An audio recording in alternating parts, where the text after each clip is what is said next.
Hello, what is up, y'all? Yes, the Cozy Representative back again. A new decade. We are in 2020. This is the first video of it. I know this is going to be super long. This is going to be super crazy. But I had to tell the whole story. So here we go. The story of Never Shout Never Part 2. See, I've been looking up, looking down, looking side to side, wondering why this world is the way that it is and why my mama cries. Every now and I'm trying to rest my head on the floor, half stone, thinking, damn, it gets old.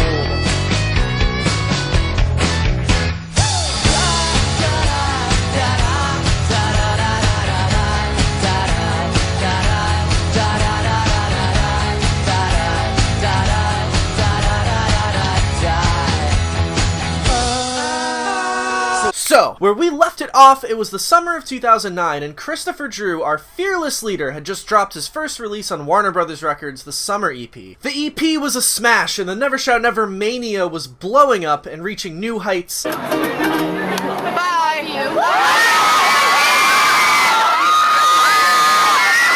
Despite this, our hero Chris, who was only 18 years old at this point, was starting to go through some growing pains and starting to try and shed the cutesy image that he had garnered for himself thus far by beginning to flaunt his, cigarette and weed habits, as well as letting fans in on his more depressive and erratic behaviors. Not to mention he had begun to shed his MySpace scene pop skin by changing the name from Never Shout Never, all one word with an exclamation point at the end, to Never Shout Never, 3 separated words, and also had added a live band to the mix called The Shout.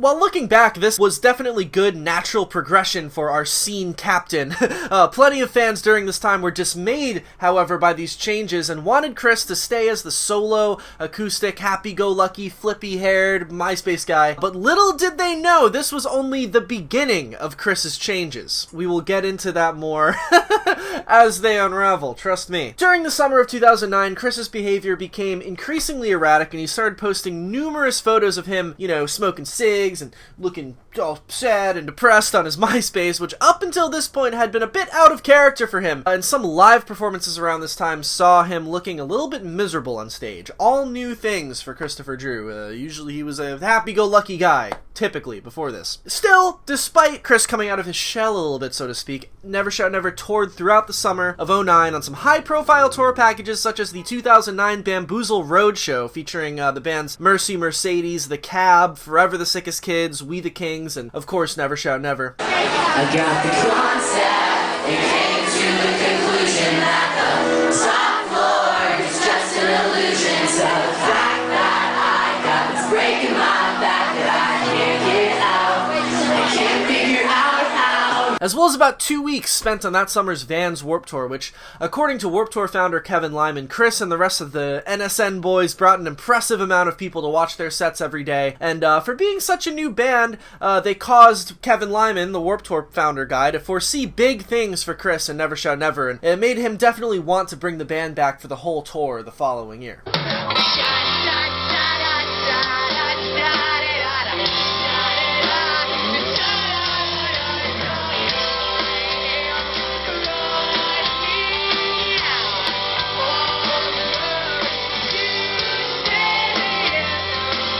So, Chris just got signed to Warner Brothers.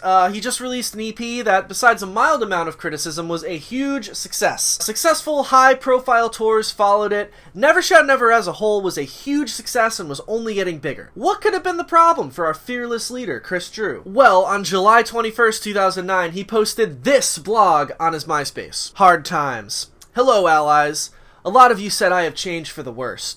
I have to apologize to everyone who thinks that. I've been going through some rough stuff back home. My mother and father are getting a divorce after 20 strong years. It's really hard on my younger sisters, and I wish I could be home to take care of them. Also, me and my girlfriend of 2.5 years broke up. Life is rough right now. I'm sorry if I've been a little off lately. For everyone who has been supportive these last couple months, thank you. You guys are pretty much all I got right now. So, thanks for always putting a smile on my face. Christopher Drew. This leads us to the genesis of the first real, proper Never Shout Never full-length album. In early August of '09, it was announced that a full-length was coming and that they would begin recording soon. The band, that is, Never Shout Never. And on August 12th, 2009, this blog was posted on the Never Shout Never MySpace. Roll it. Coming clean. Hello, friends, enemies, and strangers. As you could tell, the past couple months, I have been a little off. I was going through some very hard things in my life. I was in a very dark place for a while. I started to experiment with some scary things. But I want to assure everyone that I am back and ready to love you. I'm sorry that I was in such a wrong place. It was very unfair to you beautiful people. Although that time was scary, I found myself with God again and wrote a lot of good songs. I love you all so much. Thank you for supporting me through the rough, when I could hardly believe in myself. I'm happy to be back, Heart, Christopher Drew. Okay. The hard times that he was going through that summer were what led to the subject matter and the sound on his first full length. Following the divorce of his parents, a video popped up on the internet of him playing a new song he had written about going through that situation to some fans. The new song was called What Is Love? Are getting a divorce. It's okay. They're getting a divorce as of about a month and a half ago. So, this song is called What Is Love, and it's just about, it's a really sad song. It's like each verse the first verse goes out to my mom, and the second verse goes out to my dad. It's just like asking them why they're giving up on this love, you know, that they've had forever. You know what I mean? That like they've had for 20 plus years. So, yeah, I don't know. I might mess up. I just wrote it like last night. So, but I'll play it for you guys. I might forget the words, just to give me a break. All right. Here you go. I'm kind of nervous. I haven't played for anybody. I haven't even played for my parents or anybody. Okay. In a situation like this, you gotta think, and I don't think you think about the way he thinks, and I know you live life for yourself, but it all comes down to the way you help. Around this time, Chris also began to dabble in making some video blogs for a YouTube channel he had at the time called Never Shout Never Blogs. And he started making videos like this classic.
He also began posting some videos of new songs he was writing for the upcoming full-length.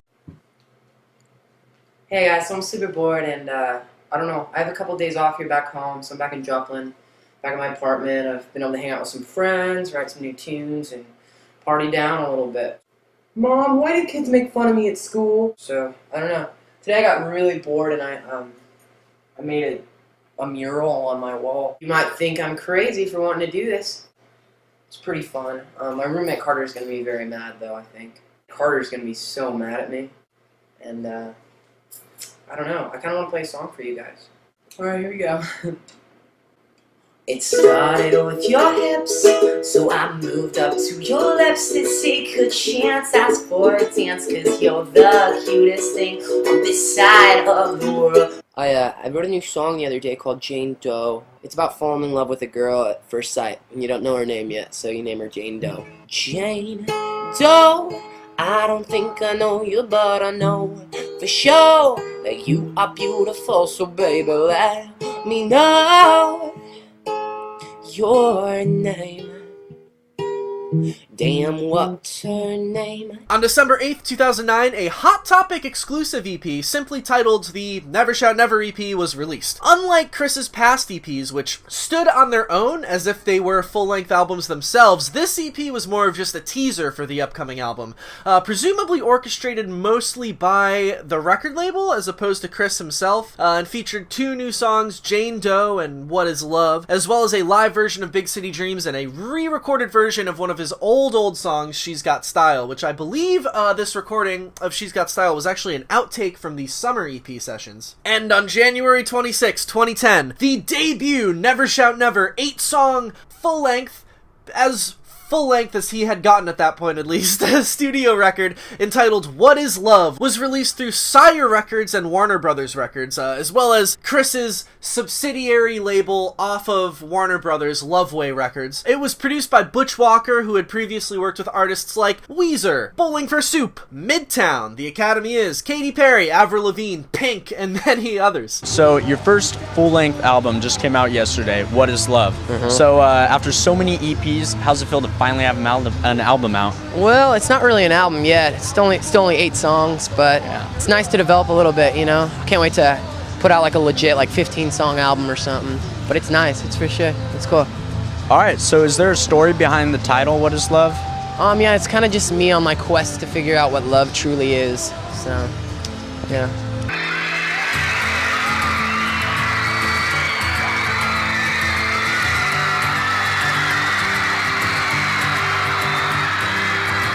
Whoa!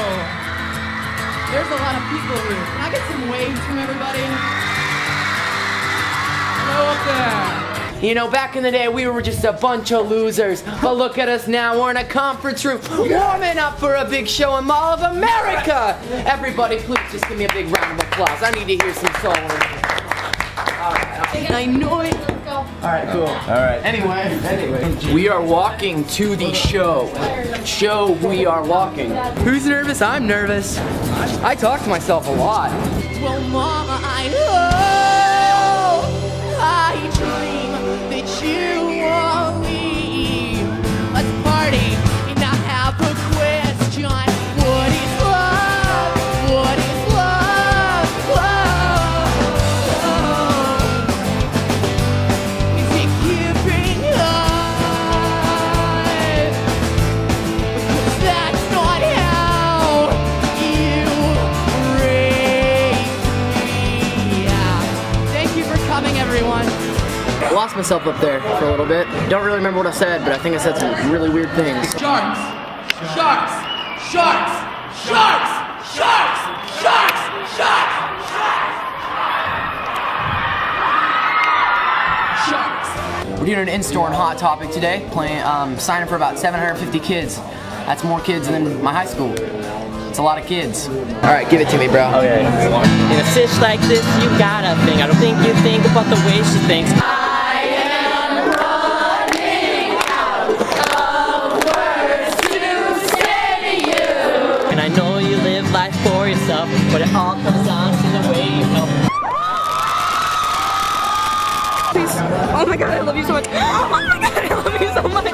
We love you so much. Thank you. Keep it up. Well, at the time, because I do remember and listened to this album when it came out, What Is Love seems like a pretty big leap stylistically from the original, DIY sound Never Shout Never had early on. But looking back now, I see it as a pretty natural progression from the sound they had on the summer EP. One element of this album that Chris was super adamant about and big on was that he wanted to make it all real instruments, no synthetic sounds, absolutely no auto-tune or processing on his vocals in any way, shape, or form. He wanted it to sound like an album from the 50s or 60s, like 50s or 60s pop, in an authentic way, both stylistically and recording-wise. And he was more inspired by classic artists like the Beatles and the Beach Boys than ever before in his music. The songs are simplistic and catchy, and What Is Love is possibly the most breezy, simple, fun, summery release in the Never Shout Never catalog. The opening track, Love Is Our Weapon, is practically an anthem and sounds like the kind of song he was trying to go for with the song Happy back on the summer EP, but this time he actually hit the nail on the head. He even has that phrase tattooed across his chest, Love Is My Weapon.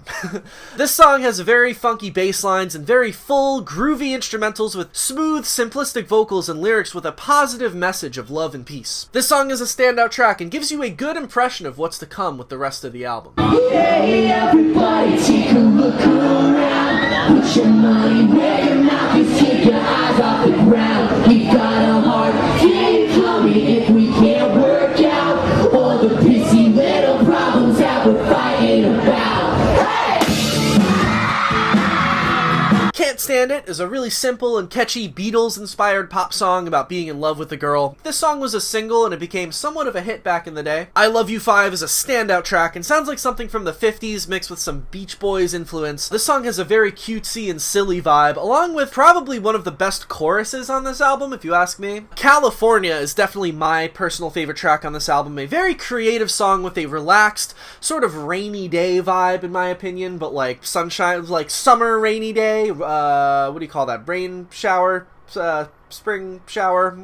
You know what I'm talking about? Where it like rains, but it's like sunny. That's what the song feels like. The song California by Never Shout Never. What Is Love, the title track, is just a great song that perfectly captured the emotion he was going for. One quick side note, while doing my research, I did come across an old MySpace blog Chris posted in August of 2009 when he was still recording What Is Love, where he did a run-through of all the songs he had recorded up to that point, and there were some things that I found interesting in this. So here it is in full. Feel free to read it at your own will. But I will just go through the things that I found interesting. Of these songs, he mentioned some songs that did not make the album, such as, for one, First Dance, where he says, "This is one about if I ever went clubbin'."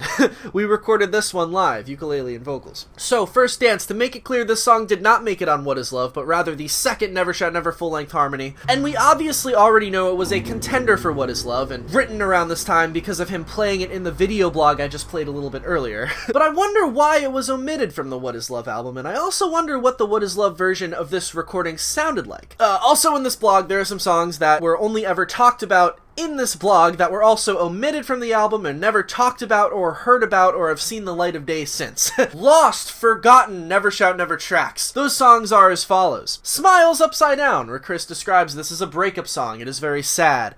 Dang, we recorded this one live too. The One. This is a really cutesy song about figuring out if she is the one. It sounds like an old 40s song, like it could be on a really old school Disney movie. Haha. Interesting. What are these songs? What do they sound like? How about you release them, Christopher? How about a Never Shout Never B-Sides and Rarities album? I feel like at this point that would be cool. Now, as far as the What Is Love album in general, I think there are some positives and negatives to this album as a whole. Firstly, I just want to say that the fact that Chris even made an album like What Is Love that sounded like that album did was pretty fucking rebellious and rock and roll and awesome for what it was at the time. While the vibe of the album makes sense now looking back, it's worth mentioning that Christopher Drew was not expected to become this stony, tattooed, outspoken, chain-smoking, sort of almost punk rock-esque kind of figure. When he started blowing up on MySpace with his early EPs, a lot of people thought he was going to become this obnoxious, squeaky clean pop star, and once he signed to a major label, the general assumption was that he was going to make some kind of electronic, auto-tuned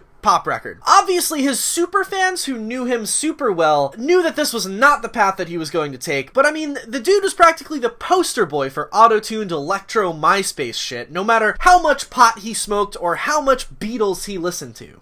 Where am I going with this? Well, the flippy-haired, cutesy electro MySpace scene, which Chris had a huge part in pioneering, had pretty much blown up at this point, and a lot of Chris's peers, contemporaries, or people who in a lot of ways just followed the footsteps of Christopher and rode his coattails were seeing their own success and signing some major label deals of their own. None of these artists were doing exactly what Chris was doing, though. Let's, just for an example, look at one of Chris's contemporaries, shall we? Let's look at the Ready Set as an example. She's got love like whoa. Girls got a love like whoa.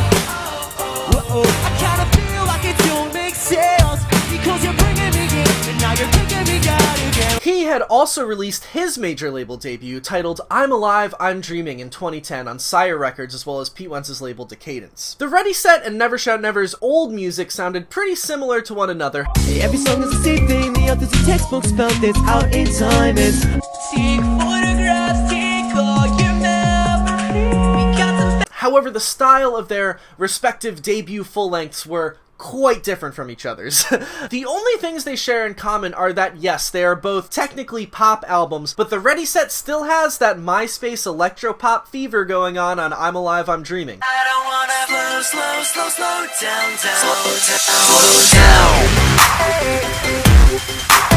Then I turn myself inside out, la da da da da, and I need a little more thunder, a little more lightning, a little more.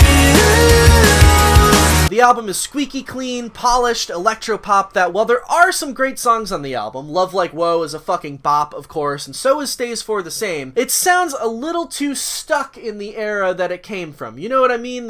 It's a little dated. The sound of the album makes perfect sense in 2010, but it doesn't really age well, and you know, it sounds a bit dated. I always thought that, at this point, the Ready Set was kind of just the, like, Warped Tour scene version of Ayaz, the guy who had that Shiny's like a melody in my head kind of thing. Shardy's like a melody in my head. Which, that song's also a great song, but like, come on, dated as fuck, doesn't really hold up well, much like the Ready Set. People probably also expected Chris to make a polished, electro-leaning MySpace fest of an album similar to I'm Alive, I'm Dreaming. But What Is Love blatantly rejects the path that was theoretically laid out for Chris. Yes, Chris made a cutesy pop album, but his use of real instruments, nothing synthetic or processed, and no auto-tune, and him drawing influence from the 50s and 60s style classic pop and rock, as opposed to just taking influence from the contemporary Warped Tour adjacent scene, you know, electro-pop type stuff, at the time, made Chris stand out and made his album a little more interesting and a little more timeless than what was coming out from his peers. Also, I just want to say as a disclaimer, no shade to the Ready Set. I love the Ready Set, and I love I'm Alive, I'm Dreaming. I was just using that album as an example of the direction Chris's peers had gone, as opposed to Chris himself. On the flip side, however, while I do commend What Is Love for its classic pop sound and real instrumentation and silly, stony, somewhat psychedelic vibes, I do think that as a debut album from a beloved artist whose hype was off the fucking chain at this point, I think the album fell a little short in some places. For starters, it's only 8 songs long. While there is an appeal to it being a nice quick listen, it still doesn't feel super complete because of it. And with as many EPs as he had under his belt at this point, I think us Never Shout Never fans at the time deserved a complete full-length album from Chris at this point. And obviously, as I showed you in that blog, he definitely had enough songs that he could have put out an 11 or 12 song album. I don't know what happened. Anyways, also, and this is the main reason why I say this album was a little underwhelming, was the songwriting itself and some of the songs on this thing in general. While there are some very cool songs and awesome moments throughout the album, the overly simplistic songwriting leaves a good portion of it to be a little bit forgettable and half-baked. I've been walking around trying to figure out why I am feeling all the feelings that I'm feeling now. Jane Doe is it's a nice song, but I usually forget that it even exists. I've never been a huge fan of the song Sacrilegious, because, I don't know, I don't really care about, like, religious stuff.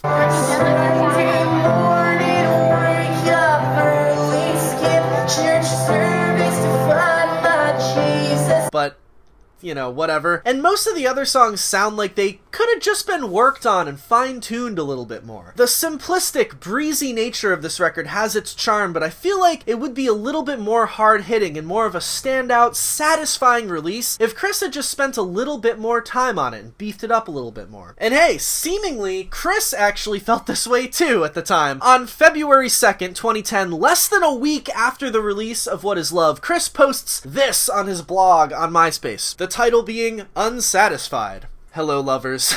As you can see, we released a new album, What Is Love? We recorded it last summer in Santa Monica, California. I wrote this blog to get some stuff off my chest. I honestly am unsatisfied with the work that I put into on this one. Don't get me wrong, I had a great time and learned a lot from Butch Walker, but I feel like the songs weren't really there. It didn't help that I was going through a very experimental stage in my life. My head was on a different universe. I think that means he was like, starting to take some acid, which We'll get into more of that later, but this isn't the first time he experiments with that, and it makes for weird Never Shout Never albums. Anyway, it's been about 6 months since I recorded it, and honestly, I am already over it. Ha. Just wanted to let you guys know that I have really been diving into songwriting. I've been writing every day and trying to learn as much as I can.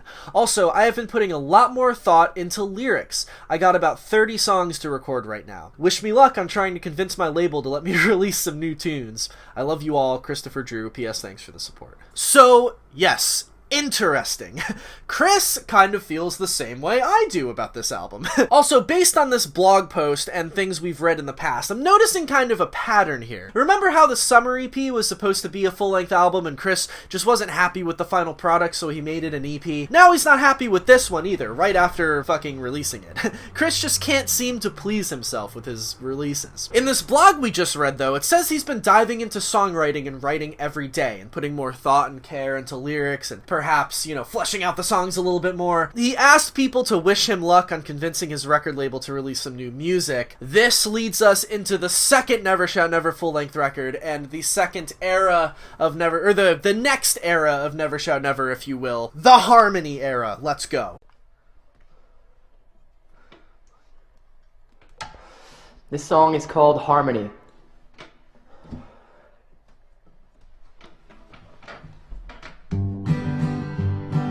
I am I, you are you, we are we could live in such harmony. Can't you see apathy lies between? We could live in such harmony. And I am praying for the day when you and I and he and she are we. When you and I and he and she are we, humanity will sing harmony.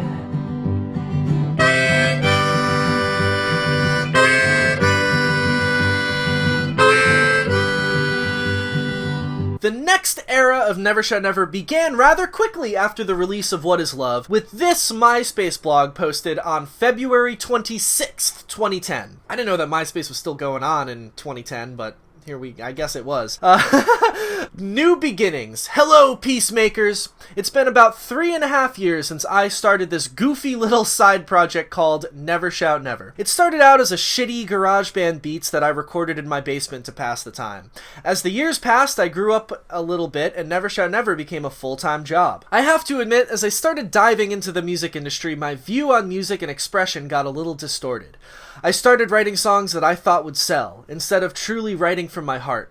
I must admit that I am a bit of a sellout. Although I am guilty of being sucked into the music industry machine, I feel like I am finally ready for a new beginning. I have been demoing out new songs like crazy. The new songs are a little more heartfelt, and maybe a little more controversial. I got about 30 new tracks right now. We are looking to get into the studio in May to start the new record. This musical journey of mine would never be possible without my sweet, sweet fans. I am forever grateful. Let's change the world together. Christopher Drew. P.S. Love the haters. So, as you can tell by this blog post, coming off of a wave where Chris was a little unsatisfied with his musical output, here we see him with somewhat of a new advanced burst of creativity and a refreshed view on what he was doing musically and a desire to work on his craft to end up with a finished product he was truly proud of and satisfied with. Here we are in the Harmony era of Never Shout Never, one of my personal favorite eras where we find Chris with a rejuvenated mindset and making some of the best Never Shout Never songs to date, if you ask me. However, also in this era, we see Chris really start to go through some growing pains, his behavior becoming increasingly moody and erratic, and he had become really sick of the cutesy image both himself and the Never Shout Never moniker had become synonymous with at that point. He really didn't want to be that cute MySpace guy and wanted to reinvent his image. However, ironically, we also see him make a record that is, in my opinion, somewhat of a full circle moment for Chris in Never Shout Never at this point in time. A record that sounds like a refined and advanced version of the original soft, folky acoustic sound Chris had started off with back on even the demo Shmemo. The record we are speaking of, Harmony, is also the last record of the original era of Never Shout Never. The last Never Shout Never record that was a true Christopher Drew solo effort. And this record is the ultimate Chris Drew solo effort of this time and sounds like the kind of album he had really been trying to make that whole time. The Summer EP, What Is Love, those were all timid attempts before he finally made Harmony, the most fully fleshed out artistic statement Chris had made up until that point. We started working on an album called Harmony,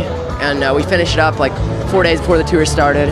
And I think it's gonna come out, I think August 24th is the release date at this point. And you know, it's just kind of pop songs. You know, I wanted to make a record for the fans. You know, because last album I kind of experimented a little bit. You know, did my thing, and this album I kind of wanted to, you know, still say what I needed to say, but kind of do it in a way that the fans really appreciate. You know. So this era, the Harmony era, truly begins with the release of the song and coinciding music video for See What We Sees, a Beatles-influenced song Chris wrote when he was definitely tripping on something, with a music video that makes you feel like you too are tripping. Cause life is silly if you see like me, so let's play pretend and make believe. I got you and me, that's a family.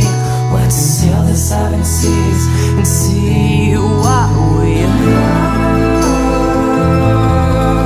I think it was released on the soundtrack of the movie Almost Alice or something, the Alice in Wonderland remake at the time. Okay, so obviously we're here for the Almost Alice soundtrack. You are on it. Very exciting. Yeah. How did you get set up with that? I don't know, I think Warner Brothers hooked it up for us, and then they got a hold of Disney, and they got the offer, and I made this really trippy, weird song for it. It was really fun. Yeah, can you tell me about the creative process making your song? How does that work? Did you have full freedom, or yeah, what? just complete creative control. I wrote it down at the beach last summer, and I just had it lying around, and I decided to use it for the soundtrack, and we recorded at my buddy Kevin's house, just in my hometown, and it's really fun. So now you have to break it down for us. What's the name of your song on the soundtrack, and what is it about? It's called See What We See, and it's just kind of about losing yourself in the ocean, kind of, and just like letting the water take you, sort of. It's kind of crazy. Maybe this song came from the writing sessions of the What Is Love album or right after. It sounds like something that could be on What Is Love, but a little more, you know, fleshed out and captivating. To me, this song, as well as the song California, are glimpses of what the What Is Love album could have been, had it been a little bit more developed. So, we're already off to a good start with this new era of Never Shout Never with a truly cool song that pushes the boundaries of what you've known for hearing from Chris's music. It's a sign of more good things to come. Also,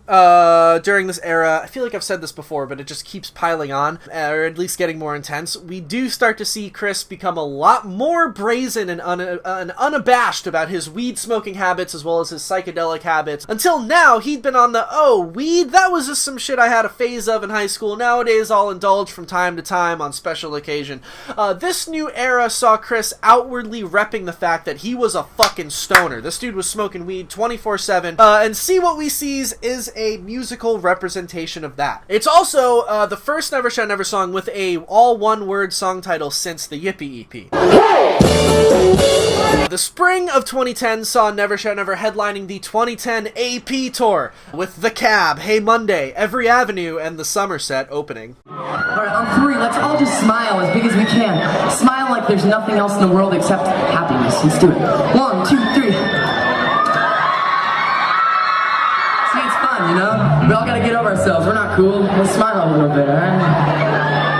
This next song is, it's about loving a girl this many times.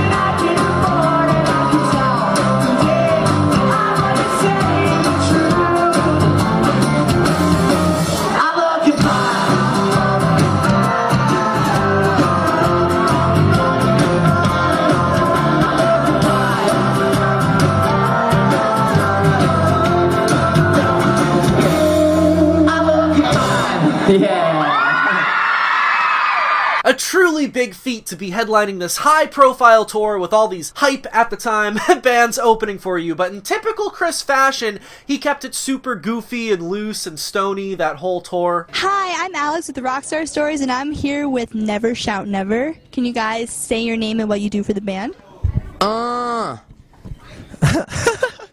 I'm Taylor and I play bass. That's what I do. That's my name. Oh. That's what I do. During this tour, it is worth noting that Chris started saying in interviews about how he was going to drop the Never Shout Never moniker for the next record and release it under the name Christopher Drew and the Shout. So you guys released What Is Love this year. Are you guys thinking about releasing a full-length album, or are you going to continue to release EPs? Well, I think this next record we might put it out under Christopher Drew and the Shout, because we're just kind of, you know, Never Shout Never was just kind of like a fad, you know what I mean? It was like, we were just taken from all those other bands that had the cool names on MySpace and stuff, you know, and we're kind of over it. We don't really just want to be a MySpace band anymore, we just kind of want to play music, and, you know, with the name change, we'll probably lose some fans and stuff, but it might be cooler that way. We'll get to play smaller clubs and just, you know, have fun, chill out. Just have fun. Have fun. So here we start to see Chris going full throttle on his growing pains as a musician, openly hating on his old style and the Never Shout Never moniker, calling it a gimmick and a fad. We've been playing a lot longer now. We're trying to get better at our instruments, because whenever we started out, we really sucked, really bad. You know, we depended on auto-tune and things like that, you know. We did a lot of editing in the studio to make us sound good, but now we're really trying to become good musicians. So I think that's all that really matters, you know. We're just trying to get musicianship going.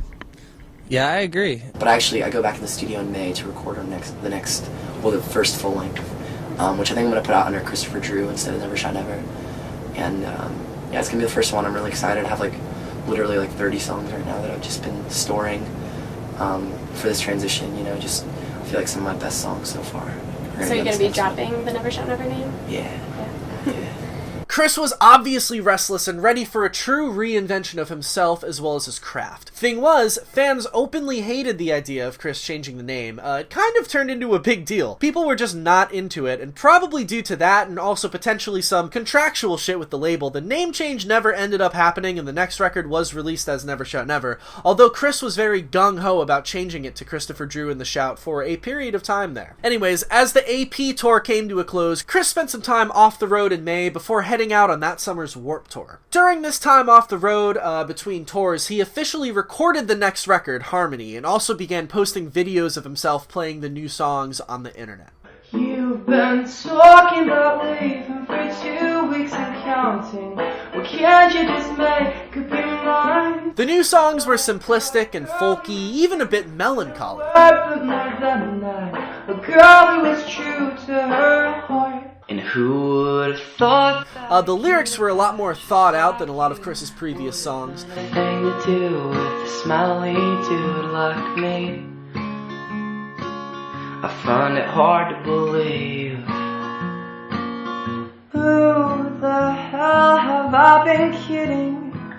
I sold my soul to the corporation. The new sound was a bit more evolved and, dare I say, mature. Shut it up. I better shut it up. You got a problem with the way I think. I got a problem with the way you think that you can program me like a damn machine. I'm gonna take a stand and say fuck this scene. After the recording process for Harmony had wrapped up, Chris embarked on the entirety of that summer's Avans Warped Tour. 1, 2, 3. I love you, bye.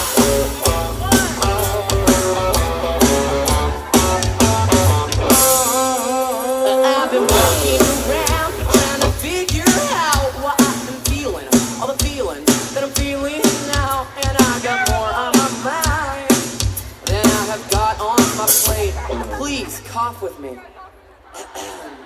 Feels so good to get it out sometimes. Because you smoke cigarettes. You know it, buddy. Love you, one. During this time, Chris was featured on a documentary made about the Warped Tour called No Room for Rock Stars, which was filmed on the 2010 tour, exploring the stories of musicians, staff, and fans who were a part of it, including a big chunk focused on Christopher Drew and his time on Warped, as well as his experience being in the limelight so quickly and at such a young age. The documentary displays Chris in the same manner as I've been describing him in the Harmony era. It shows a very burnt out Chris, a tired Chris, a melancholy Chris, Chris. A Chris who is probably at the height of his fame and prominence, but in a lot of ways doesn't even look like he wants to be there at all. In one part, he talks about how doing photo shoots and meet and greets and constant touring is starting to wear down on him. And although these things are the dream for most musicians, and definitely were for Chris himself at one point, because it was all happening so quickly and all at once, he states that music was becoming so oversaturated in his life that it was unfortunately starting to feel like a job as opposed to his passion. He starts talking about how he's a homebody and how much he misses being at home with his family and friends. He also says at one point that he wishes to recapture and rekindle his original love for music, which is seemingly kind of lost at this point. As a fan, these are some pretty devastating and almost scary things to hear your favorite artist at the time saying, right? All while he's saying these things, the documentary shows footage of Chris looking absolutely miserable doing meet and greets. It also shows him walking around New York and looking absolutely miserable doing a photo shoot. Halfway through the tour at the end of his set, Chris jumped off of a big tall speaker on the stage, landed weird, and ended up breaking his ankle, I believe. You then see footage of him walking through the festival grounds on crutches with a big cast on his foot, being escorted by his tour manager, I believe to a medic or something, with a bunch of super young girls absolutely swarming him and mobbing him and desperately trying to get pictures with him. And once again, he's looking absolutely miserable here. If I were him in this situation, honestly, like, I sympathize with him here. I'd be having a fucking panic attack. I'd be like, get the fuck away from me. Like, I love you all, but I'm just trying to get through. It cuts to a clip of him being asked what his first thought was when he hurt his leg when he jumped off that speaker on stage, and he said, and this is verbatim quote, "I was kind of thinking maybe I'll get to go home and see my family and hang out with my dog and eat nachos. But you know, you shouldn't. Or you can't, you know? Everyone just wanted Chris to be happy and keep making the music we all loved. Everyone was devastated to see him so sad and worn out at this point. A dude whose creative spark, raw passion, and purity had inspired so many people who found solace in his peaceful, happy-go-lucky vibes, were starting to see the dark side of our fearless, scene hero, and it was as heartbreaking as it was strange. Sure, you could argue that he may have been a little ungrateful and selfish at the time, given the fact that he was given the golden egg of being in the position of the signed, touring rock star it guy in the limelight, a position tens of thousands of kids around the world would kill to be in. I mean, fuck, the dude's music was genuinely making waves and influencing people. There was literally only one Christopher Drew, you know what I mean? It wasn't like a band like All Time Low where like they're great, but there's like a million, yeah, but no, there was only one Never Shout Never, whether you liked him or you hated him, you know what I mean? That was a pretty big accomplishment to have that sort of force going on within that scene at the time, and he was gaining success from it. Not to mention every girl wanted him. He was at the top of his shit. Wouldn't he be grateful for his success and enjoying it? It almost makes you kind of mad when you think of it that way. But in Chris's defense, it shows you that blowing up that quickly and that intensely isn't always the best thing for an artist. It isn't for everybody. It's a lot to handle on the mental health side of things, and some people literally just aren't built for it, being a huge star and, you know, blowing up quickly and crazily. As Chris said himself, he's more of a homebody who likes to do things on his own terms, and not to mention, the dude was fucking 19 years old at this time. Chris, 19! That's young. You're basically still a fucking child when you're 19. If I got as famous as Chris was when I was 19, it would have been a total shit show. That I can promise you. In some ways, you could say he handled it a lot better than some others might have, you know, in his shoes. Whichever way you look at it, his diehard fans didn't want Chris to quit music or start making weird psychedelic music under the name Christopher Drew and the Shout or whatever. If anything, people just wanted the cute, smiley, innocent kid from the Yippie EP era back. But all Chris wanted to do was evolve and not be pigeonholed, which you can't be mad at him for, right? He also didn't want to feel like a product, a cog in the big corporate music industry machine. Chris wanted to do things on his own terms, and he also didn't want to be seen as a cutesy, childish, Justin Bieber-esque pop star, which ties into the release of the Harmony album. Let's get into it. 1, 2, 3, 4.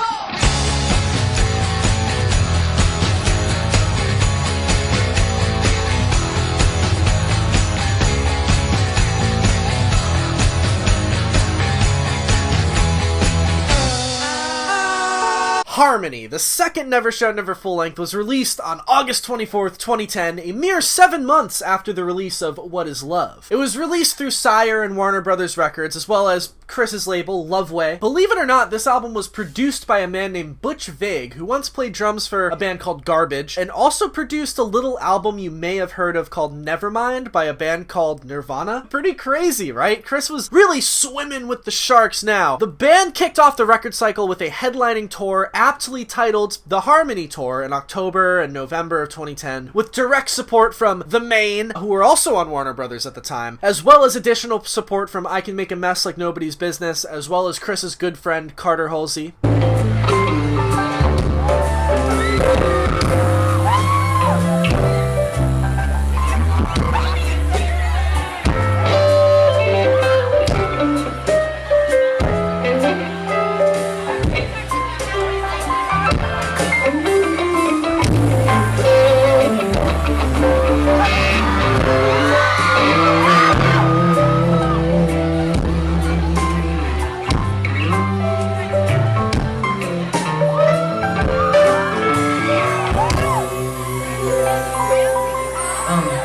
I'd like to see everybody get rowdy on this next one. Thank you. The Harmony album debuted at number 14 on the US Billboard Top 200 Albums chart, which actually makes it the highest charting Never Shout Never album in the entire Never Shout Never catalog. Fun fact. This album is definitely the folkiest, the most Bob Dylan inspired of all the Never Shout Never albums. It's kind of like on What Is Love. He took the Never Shout Never sound and really beefed up the Beatles and Beach Boys 60s influence. In this album, he's still in the 60s, but it's a full-on Dylan, folky kind of thing.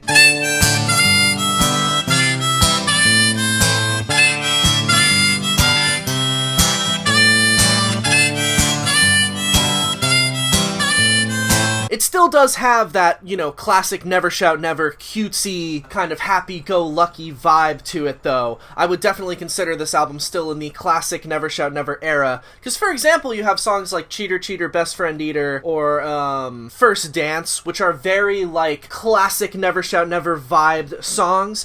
Why sing rain, rain, go away, come again another day when I say so gotta give a little help to pain every single time you make your way to my sheets. The hours move the minutes, the days and the weeks. And I know you so blew up, but I must be a blow up and tell you it'll let you in control my heart.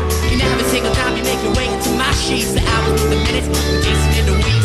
Rain, rain, go away, come again another day when I say so gotta give a little help to pain. But then you have a song like the title track, Harmony, which literally, like, he's got the harmonica, he's finger-picking. It sounds like a literal early Bob Dylan song. It sounds like he just heard one of Bob Dylan's old albums and said, I'm gonna make a song like that. And I am praying for the day when you and I and he and she are away.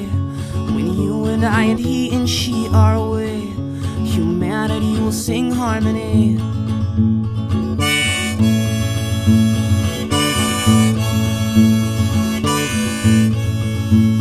This album is cool, though. There's a cool variety of songs on here. Songs like Piggy Bank and Sweet Perfection are very, like, they've kind of got, like, a southern twang to them, and they're very upbeat and very fun, also very quirky. 1, 2, 1, 2, woo! One thing about this album, though, that really sets it apart from the rest of the Never Shout Never catalog up until this point is it's a very melancholy album. There's a sadness to it, which Never Shout Never hadn't ever really explored prior to this album, and it probably has to do with, you know, what we were going over. Christopher Drew was kind of sad around this point, and this album definitely reflects that. Songs like This Shit Gets Old, Lovesick, I Love You More Than You Will Ever Know, even Lousy Truth and Trampoline. Those are 5 songs that are all super sad, super melancholy, super kind of downers of songs. So most of the songs, almost half of this album is like pretty emo, pretty down in the dumps. Star, oh star, you shine so bright. Won't you grant me one small wish tonight? That I won't die on this destructive path of mine. But those songs are all really cool. It's a nice side of Chris that we haven't really seen before. I remember back in the day, people wanted him to be the happy guy. People wanted happy Never Shout Never songs. But I like that this album shows a little bit more depth and a little bit more of a different side to him. because it's for example, This Shit Gets Old, that's the name of this fucking video. I feel like that song best represents this era of Never Shout Never, the post MySpace era. That song lyrically and musically as well. That might be my favorite song on this album. Every now and I'm trying to rest my head on the floor, half stone, thinking, damn, this shit gets old. I mean, who can't relate to that? And you know what I mean? That's not, that's a far cry from Happy. You make me happy. That's a far cry from, Did It Hurt? Did it hurt when you fell from heaven? Right? He's exploring new ground. It's cool. Probably the coolest song on this album is a song called Sellout, the last song, where lyrically he just dives into basically what he was talking about throughout that Warped Tour documentary, about how he's dissatisfied with the music industry. You got a problem with the way I think. I got a problem with the way you think that you can program me like a damn machine. I'm gonna take a stand and see what this scene. He wants to stand up for artistry as opposed to imagery. I'm sick of imagery instead of artistry. I'm sick of apathy instead of harmony. That's a very intense and moving song, and really you get a feel for his vibe and his mindset at this point, where although he was arguably at the top of his fame on this album. Like I said, this album was the highest charting Never Shout Never album, period. He worked with the biggest producer he had ever worked with up until that point, but he wasn't really happy in that place. He wasn't happy being that guy doing those things, and he really confessed all that on the song Sellout, and he let you know where his head was at. I know that I should be the last one to speak about this, but even sellouts have their dreams. Set the music free. As far as the critical reception for this album went, it received mixed to negative reviews. For example, AllMusic stated that while the production had grown up, Drew seems to still be in the same place as a songwriter. Though Drew has proven that he has a good ear for melody, his oversweetened lyrics rob the songs of any real emotional weight. Scott Heisel from Alternative Press, however, was a bit more positive about the album, stating that, quote, "The most hated man in emo sounds even stronger than he did on What Is Love, turning in consistently better vocal performances that demonstrate a slight hint of maturity while handling lyrical topics both serious and not so much." And you know, that is kind of where I see Chris on this album and in this phase of Never Shout Never. He still had one foot in the past, and he was still kind of the cutesy guy, you know, and he still had the sugary pop tunes, but he was yearning to be something more as both a musician and what he as a person represented in the music scene. You know what I mean? Obviously in the interviews and whatnot, he was very restless at this time, and he was very, like, kind of dissatisfied with himself and with his craft up to this point. You can tell he really wanted to do something different, and he wanted to flip the script a little bit. He didn't want to be, as I keep saying, he didn't want to be pigeonholed. He didn't want to be what everyone expected him to be at this time. But at the same time, I still feel like during this year and during this album cycle, he didn't really know what that was yet, though. He didn't know what he even wanted to be. He was just, like, still in this mindset of, oh, fuck the old MySpacey shit, fuck the Never Shout Never, you know, I'm gonna do something different, but I don't really know what different is yet. I don't really know if I even can become something different. Maybe he was pigeonholed, you know what I mean? Were the thoughts in his brain. Maybe he couldn't be anything besides the cutesy ukulele guy. Maybe he could, but what would that mean? Would it mean changing the band name? Would it mean changing the musical style? Would it mean just quitting music altogether? He didn't really know at this point, and that's where we end off the harmony chapter of Never Shout Never, and where we usher in the next chapter, which is a huge reinvention, a huge change of pace in the Never Shout Never world. The Harmony album, that was what I consider the last of the classic Never Shout Never era. The next phase we're about to enter, it's totally different, and Chris kind of gets what he wants. He gets that reinvention, he gets that new beginning. And here's where we enter the motherfucking time travel era. Let's go! Alright, so we're here sitting in the green room. We're gonna play a song called Time Travel acoustic.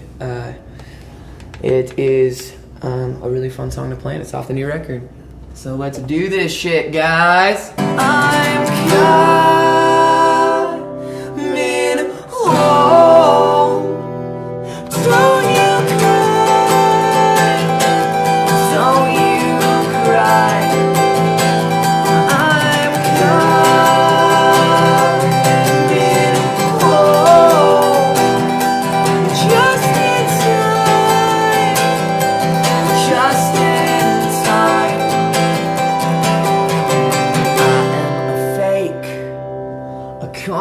go-getter of fate. I lost track of time, I can't read my mind on a plate. I seasoned it well with acid and MDMA. Then I howled at the moon till the sun burned out both of my eyes. Oh, oh! You guys have been working on your new album for quite some time, and finally it's out. Yes. So let us know about the new record. Well, it's called Time Travel. It's a little more experimental side of the band, definitely a little more rock influenced. I feel like it's kind of a new start for us. This album kind of signifies a growth, a little development for us musically, and kind of signifies just a new beginning for us as a band. Rebirth record. Yeah, it's kind of like, it's just like Lil Wayne's Rebirth, the rock record. You guys, in the beginning, you guys were a lot of, acoustic, cutesy stuff for the fans. So how are they taking the reception of this record? It's kind of a love-hate thing, Some people fucking dig it. Like, it's mostly the kids that are a little older that understand the music a little more, that are like, man, this stuff's really good. Like, good job developing, guys. The younger kids are having a harder time. They're like, I miss Trouble and Can't Stand It and all those cutesy-ass songs, But for us, I just can't take myself seriously if I'm 25 playing cutesy-ass songs, you know what I mean? I'm 20 right now, but, I just want to start developing into something that we're going to be proud of for the rest of our lives, and not something that a bunch of teenage girls are going to grow out of in a couple years anyway. So is this what we're going to be expecting from you guys from now on? Yeah, this lineup is final. It's this is it, and we're definitely gonna keep going in the rock kind of vein of things, and still, we're gonna probably have a couple acoustic songs here and there, but a little more rock and roll, a little more manpower. As you can see, we're all trying to grow facial hair in here. Hayden's been doing it since he was 12. Seriously. Tay's got a mustache that could stop a bull right in its tracks. And then Kale's been growing facial hair for a really long time, and I actually just started getting a little bit of peach fuzz, and I've been repping it pretty hard. Yes, Time Travel. So, Time Travel was the third official Never Shout Never studio album released on September 20th, 2011, once again on Chris's label Loveway Records, which was backed by both Sire and Warner Brothers. It was self-produced by Never Shout Never, with some help with engineering and mixing from their friend Jeff Smith, in a studio just outside of their hometown in Springfield, Missouri. A change of pace from the big-name producers they had worked with on their previous two full-lengths. As you could guess by those interview excerpts, Never Shout Never was now officially a full band, not just a Christopher Drew solo project with a live backing band, but a full band where every member was equal in the writing and recording process of the songs and everything else. The band now officially consisted of Taylor McPhee on bass, Hayden Kaiser on lead guitar, Caleb Dennison on drums, and of course our hero Christopher Drew on lead vocals and rhythm guitar. Time Travel peaked at number 35 on the Billboard charts and was about as different from Never Shout Never's previous music you could possibly get without it being like a heavy metal album or something. Sure, there's elements of acoustic rock and indie pop that are still there, but there is a hearty dose of experimental, psychedelic, full band rock and roll and introspective, metaphorical lyrics that make it sound almost nothing like Never Shout Never's musical output prior to this. Gone are the cutesy, simplistic, acoustic love songs. The songs on Time Travel are not cutesy, they certainly aren't simplistic, and most of them definitely aren't love songs. If you look at their previous record, Harmony, it's clear that Chris had strived for that to be as minimalist and natural sounding as he could make it. However, on Time Travel, the songs are ridiculously stacked and layered. There's like a million instrumental tracks on each song, drum tracks, electronic drums, piano, keyboards, pads, synths, guitars, stacks and stacks of vocal harmonies. These songs are big and beefy, and there's always a million things going on at once. Except they still manage to have a very laid-back and relaxing vibe going on throughout the whole album. It's an interesting contrast there. The songs are spacey, and they have a real sense of atmosphere to them. In fact, this album is about as psychedelic and spacey as emo can possibly get, and trust me, before the Time Travel album, psychedelic and spacey were not words you would use to describe Never Shout Never or associate with Never Shout Never, absolutely not. So this album was a real departure musically, and like Chris and the boys were saying in those interview clips, it was also a reinvention and rebirth of what people had gotten to know Never Shout Never as previously. Well, we did it all ourselves, for one, and we recorded it with our buddy back home. And it was just, we all were just in there writing. Team effort. Yeah, it was totally a team effort, and we had no limits where we, you know what I mean? We were like, whatever comes out, and let's have some fun doing it. Mm-hmm. We were just super fucking high the whole time too. Mm-hmm. It was definitely a fun album to record. We did it all ourselves too. We did it back home. That was relaxing. Took our time on it, you know, experimented with a lot of new sounds. It was just a fun record, you know. It was it was a nice little step for us, just because we've been working with big producers for a while, and finally convinced the label to let us do it on our own, like I've been saying since we signed. And finally they gave us the time to do it, just to be home and relax and just do our shit. And I feel like it's definitely the best sounding record to date for us as a band, and I feel like it's the start of, you know, a whole new cycle for us maybe. Yeah, what a record too. If you listen to your last one and then you listen to this one, it's like exponentially larger and bigger, and it's a totally different sound. Yeah, I think my favorite part about that whole thing is that, you know, we want these big pop producers and things like that, and you know, and they would try to get us to have big sounds, and we'd always be like fighting it, you know, because I never really wanted to make it sound too poppy. You know, I always wanted to be organic. And then whenever we go on our own, we're just like, we just go all out and just, you know, stacking hundreds of tracks, making these fucking epic, I call them epic modern power ballads almost. They're just like, there's something special, you know, so. A new record just got released, so we're touring on that. Loving life. I mean, we're going through a really intense growth period right now, at least inside ourselves, you know, maybe not as the band, but musically I feel like we're growing a lot and figuring out a lot of cool new stuff. So right now it's just kind of a time of experimentation and discovery, and it's a very hopeful place, honestly, for us as people. I feel very hopeful. Hopeful.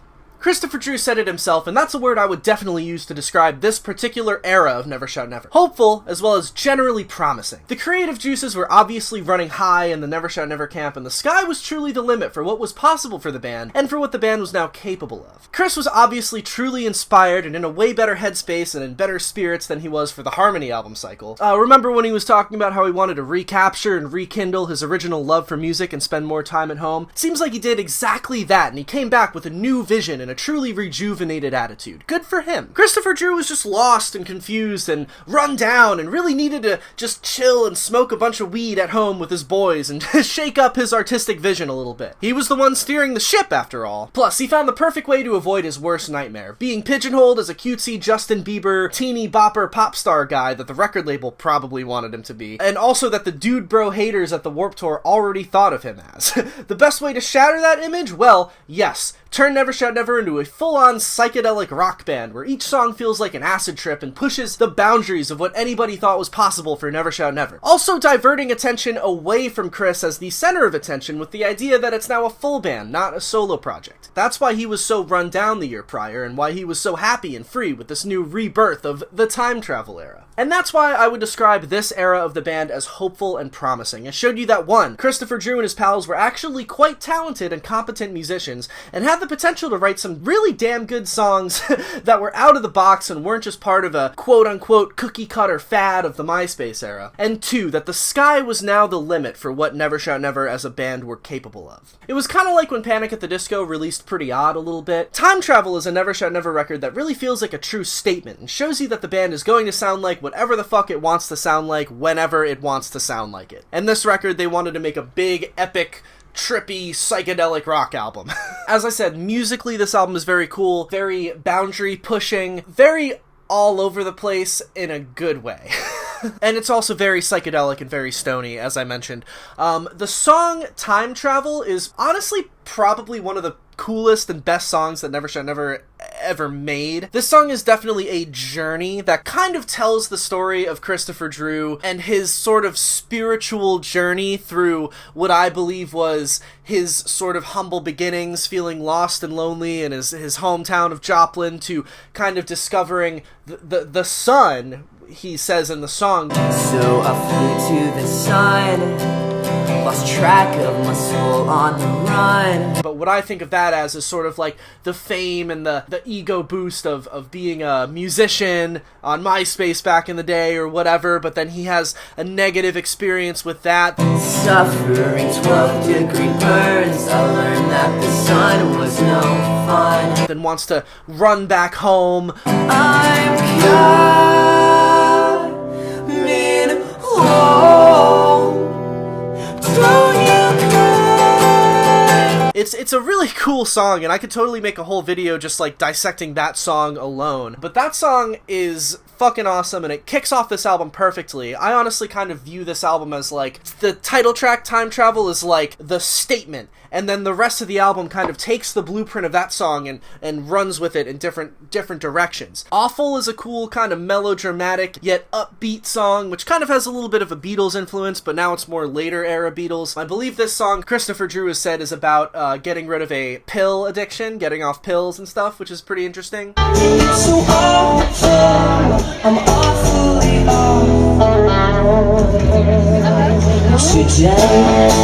Simplistic Trance Like Getaway, that's a beautiful song, so is Robot. These are all just really trippy, stony, like this is an album to smoke weed to. This is an album to get trippy to. It's fun. Like I said, the songs are very atmospheric and very introspective and very different from the vibes that Never Shout Never had early on. An interesting note about this album is that track 3, Silver Ecstasy, another beautiful song by the way, was actually entirely written by their drummer at the time, Caleb Dennison, which is sort of part of the whole statement of this album, that Never Shout Never was a full band now. It wasn't just Chris. It's not going to be just Christopher Drew songs on the album. The other members have, you know, the creative control to throw a song on there if they want to, and this song is it's a really good song, and it's cool that Caleb Dennison kind of had a little time to shine on this. You are my brightest firefly. Maybe 'cause you live to change the world for me, and you did. Now all I can see is you're so far above me now. All in all, great record. Probably one of Never Shout Never's best. It's one of 2 records in the catalog that really feels like a true statement. We'll get to what the second one is later. But if you haven't heard this album in a while, or if you haven't heard this album ever, I definitely recommend going to check it out, whether or not you're actually into Never Shout Never or not. That's the thing. That's what this record was. This was Chris and the other members of NSN being like, we're reinventing ourselves, and this is the time where we're expanding our fan base. You don't necessarily have to be into the old cutesy stuff to be into this new Never Shout Never sound. It was kind of a calling for a new fan base, and Chris maybe wanting to shed the old fan base a little bit. Not entirely. I think he was still thankful for the people who showed him support. People who just thought of him as a fad, and you know, 14-year-old girls or whatever who just thought he was cute. You know what I mean? He's like, hey, I'm going down a musical journey now. I'm ready to do it. I'm ready to kind of mature a little bit and maybe connect with an older fan base, or maybe a more diverse fan base, and make some really cool music, you know what I mean? It was also kind of him being like, hey, my music is for people, like, freaky people who smoke weed now. It's not really for, like, 8th graders anymore. I mean, it could be, but not, like, as much as it was teen pop as he used to be. Anyways, to support the record, the band went out on the Time Travel Tour that fall, which they headlined with support from openers A Rocket to the Moon, Fake Problems, and Carter Halsey, as well as the Plain White Tees on select dates, which that's pretty cool. Now, how did you guys get hooked up into the Time Travel Tour with Never Shout Never and the Plain White Tees? Did they approach you? Had you guys known who they were? We met Never Shout, Nev Shout, as we call him in the biz, on the Warped Tour last year. And we just got along really well, hung out with them a bunch, just became BOFs, best of friends. The best of friends. Yeah. And 1 year later, here we are on tour with them. The Time Travel Tour. Having the time of our lives. You want to do that again? Having the time travel of our lives. Now, what's been some cool memories that you guys have made on this tour? Any cool moments happen? Anything funny? What I like to do is there's always a bunch of people trying to meet Chris Drew, is the singer for Nevsha.